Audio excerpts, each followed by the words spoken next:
see oli Saaremaal sõbranna sünnipäev. Sükene varajane augustikuus varajane hommik oli ja väljas oli juba valgeks läinud, siis mõtlesime, et lähme natukene seal kämpingu kõrval oli sükene väike järvekene või suur tiik, et kuidas öelda. Ja siis ujusime seal, oligi mõnus ülemeelik natukene meeleolu ka ja siis seal oli väike sild, kus tundus väga turvaline vette hüpata tol hetkel, sest et ma olin ennem selle asukoha enda jaoks nagu ära uurinud ujunud seal, et suvalises kohas ma ei julge vette hüpata isegi jalad ees.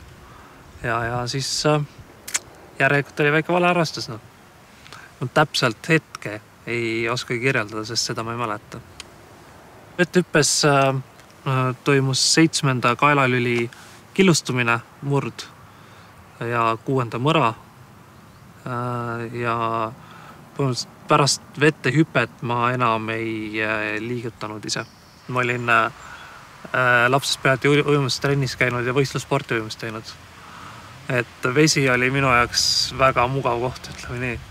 Sõpradel oleks kasulik nagu jälgida teineteist sükestes olukordades. Mul oli hea, mul olid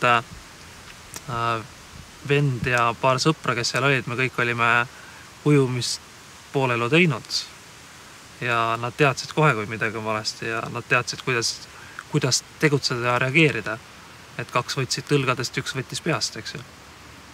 Et tõid 3 mind peele, et sükest natukene enese teadvustamist sükestes olukordades oleks küll kasulik.